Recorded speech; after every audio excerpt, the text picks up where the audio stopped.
This is Dallas from the Synthesis Network, here with the man, the myth, the legend, the best fucking 3 Inches of Blood guitarist ever. How you doing? I'm good, man. I'm Shane. What's up? How is Ozzfest fucking treating 3 Inches of Blood? Awesome. At all ends of the spectrum, it's been a really good experience so far. The crowd's been really good, man, and everyone involved has been really good to us. So, you know, if any of those people end up watching, you know, thanks for the extra shit. Can I swear on this? Absolutely. Shit, fuck balls. All right. Blowjob, son of a bitch. Maturity is our #1 priority here at the Synthesis. So tell me, there's a lot of speculation. 3 Inches of Blood, parody band, the next Iron Maiden. What's the deal? Well, you know, we obviously get that a lot. I think a lot of that stems from, you know, the metal climate as far as, you know, from the early 90s on with your Panteras and whatever. As soon as, you know, people hear the Cam's vocals, I think that has a little bit to do with it. But straight up, man, if I think if someone was to see, come to a show and see what we're doing, I think they'd know immediately that it's not a parody. So. Absolutely. But you know what, man? If people want to not come to a show and think we're a parody, cool. Like, no one really gives a shit about that. But yeah. So are there any, I know it's 3 dates in, whatever, but are there any cool tour stories so far? First day of tour, rehearsal day, I was taking periodic dry heaving little sessions. Yes. On the chain link fence. Our bass player, Nick, he was mixing his liquors a little bit, and he claimed to have a liver of steel, which jinxed him instantly, and he was on all fours puking that night. Nice. But like you say, it's only been 3 days, so there's only a couple drunk stories like that. But cool. It's going to be a long tour for you guys, Jesus.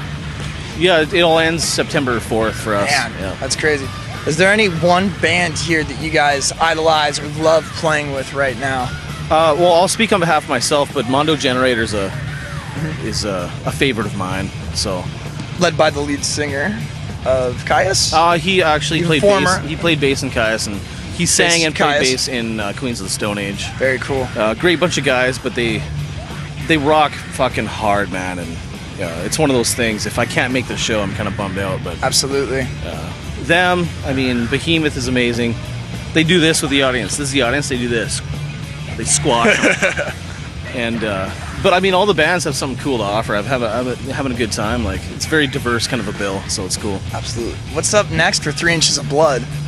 We're gonna do another tour of the States after the summer in the fall, like October.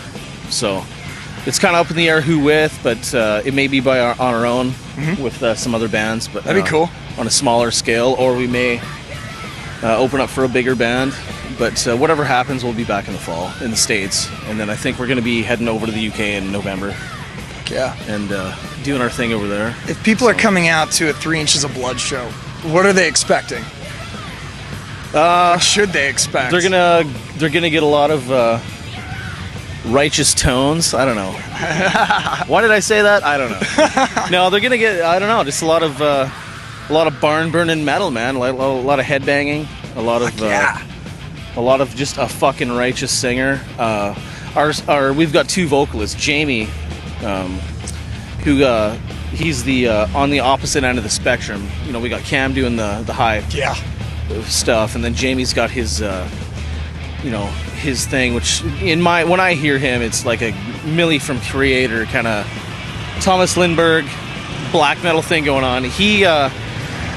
He's been singing at 120 decibels for 7 years, and he's developed a few problems with his vocal cords, so he's taking the summer off, and we're dedicating this tour to our brother who's healing up for the summer, taking the proper steps at home, getting rehabilitated, so to speak. So our man Justin, he's the other guitar player, he's stepped up, and like basically if he hadn't done that, we wouldn't be doing this. So yeah, he's taken over Jamie's parts. He's definitely not trying to imitate Jamie, but he's got experience in the past doing it, and he's kind of got this Jeff Walker thing going on that's really cool. But yeah, I mean, I can't even remember what the question was. It's a good tangent, man. Yeah. So last thing up. I'm wearing a Metallica shirt. I love Metallica. These are my influences. What about you guys?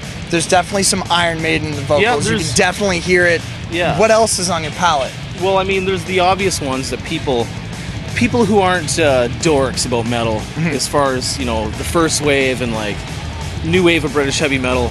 Exactly. That vocal style is very prominent with a lot of those bands. Like the band as a whole, when we're traveling around the world, we listen to UFO and the Scorpions and Tigers of Pantang, and you know, there's that influence of that kind of stuff. But there's very much so a black metal influence that we all share, and the first wave of thrash metal from California, like, and the East Coast, but like Slayer and Dark Angel from the South, and the Bay Area scene.